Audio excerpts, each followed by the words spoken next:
It's a Minimalist Monday edition of Optimal Living Daily, episode 997, Some Thoughts on Transitioning to Digital Minimalism, and Dangerous Ideas. Action is Overrated, both by Cal Newport of calnewport.com, and I'm Justin Malik, your personal narrator, reading to you every day, including holidays like Labor Day, just like an audiobook, but free of charge, mostly from blogs, but sometimes from books, and always with permission from the websites. Happy Labor Day to you. I hope you're having a relaxing one, if you're in the United States, that is. Before we get to the two posts today, this episode is brought to you by Warby Parker. Order 5 pairs of glasses and try them on for 5 days. There's no obligation to buy. I did it and I'll share my story in a bit. But for now, head to warbyparker.com/old to order your free home try-ons today. That's warbyparker.com/OLD. And the second article I'm going to narrate might sound familiar. It has a very similar title to one I narrated from Cal a while back, but it is different. So if you feel like you're having deja vu, it's a false alarm. All right, that's enough for me, so let's get right to it and start optimizing your life. Some Thoughts on Transitioning to Digital Minimalism by Cal Newport of calnewport.com. A minimalist transition. Earlier this week, I posted some thoughts on digital minimalism, the idea that using less technology, but using what you do use better, is the key to cultivating meaning in a noisy world. I want to pull on this thread some more. One question that seems particularly relevant is the process of shifting into this lifestyle. It seems to me that there are two major approaches that might work: subtractive and additive. The subtractive approach could also be called the Marie Kondo strategy. You survey each digital tool you regularly use one by one and ask for each, is this significantly supporting a principle I believe to be key to living a good life? If the answer is no, then take a break from that tool. If the answer is yes, keep it in your life. The additive approach, by contrast, is slightly more aggressive, but probably more effective. Start by eliminating all optional digital tools from your life for a short period. 30 days is a good length, but the specifics aren't crucial. During this period of digital seclusion, consider the principles you consider key for living a good life. And for each, ask, what use of digital tools might best help me act on this principle in my life? Once you've considered each principle, you'll be left with a small but well-motivated set of digital tools that each plays a significant role in your life. A minimalist caveat. In both transition approaches mentioned, there's a caveat mentioned in my last post that I think is crucial. It's important to distinguish the best from the rest. Don't settle for a tool that just plausibly supports an important principle in your life. Think creatively about what tools and accompanying behaviors would best support that principle. Case study, supporting a desire to stay informed about politics. Let's explore a case study to illustrate this caveat. Assume that civic life is important to you, and accordingly, you want to maintain a sophisticated understanding of the various ideas undergirding American politics at the moment. Obsessively checking a Twitter feed that follows numerous politicos would be better than nothing, but is this the best way to serve this principle? Probably not. The internet gives you access to essentially every newspaper and magazine in the country. Most of these publications offer a weekly or daily briefing that sends a digest of the most important stories to your email inbox. You could subscribe to these email newsletters for a representative set of newspapers and magazines, both in the mainstream and sampled from the left and right of the political spectrum, and then have them filter into a special folder in your inbox.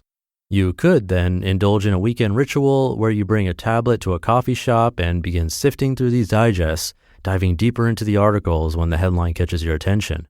You could even do this sifting at home, then print the most attention-catching articles and bring the physical copies somewhere quiet to read. This latter approach requires more effort than downloading the Twitter application and tapping when bored, but imagine the impact if you were regularly diving into the political thinking of the New York Times, Wall Street Journal, National Review, and Mother Jones each week, noticing the fundamental disagreements, building familiarity with the major streams of contemporary ideological thinking, etc. Conclusion. The two approaches described for shifting toward minimalism are tentative, and my case study is at best a sketchy thought experiment, but I think they capture something fundamental about digital minimalism. New technologies can massively improve important areas of your life, but you really have to work at it if you want to fully enjoy those benefits. And I have another post from Cal, but really quick. Glasses should not cost as much as an iPhone. Warby Parker's prescription glasses start at $95, including prescription lenses with anti-glare and anti-scratch coatings. Plus, for every pair you buy, a pair is distributed to someone in need. I did their try-on program, and it was so easy. I was able to get feedback on which looked best. With the Warby Parker app, you can quickly take photos wearing the frames you got, stitch it into a video, and share it to get feedback. It's really smart. And if you have an iPhone 10, make sure to download Warby Parker's app, where you can use their brand new feature, Find Your Fit, and use the TrueDepth camera to map and measure key facial features. They'll recommend around 12 Warby Parker frames that are likely the best fit for your face. It's seamless and takes a few seconds. Try it out. Their free home try-on program lets you order 5 pairs of glasses and try them on for 5 days with no obligation to buy. It ships free with a paid return shipping label. Head to warbyparker.com/old to order your free home try-ons today.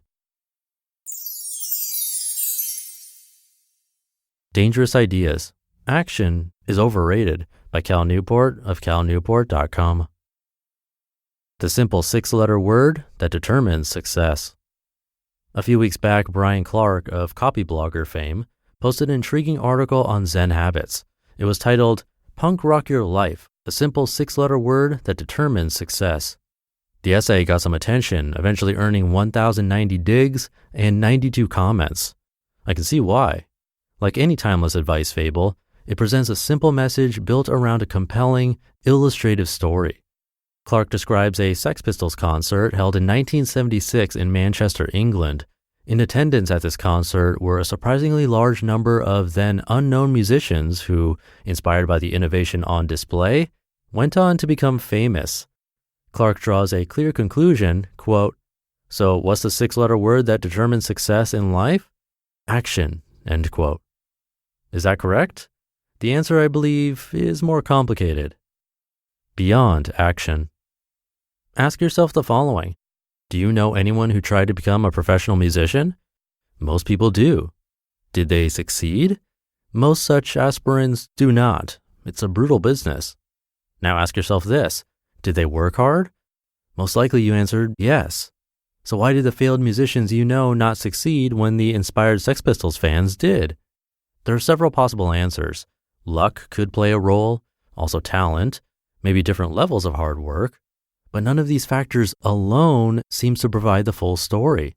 On a closer examination of the hundreds of success stories I've witnessed or told, I'm starting to arrive at a new truth. Action cannot generate success unless it's focused on an incredibly productive path. Let me explain. Punk, not American Idol. Allow me a modest proposal.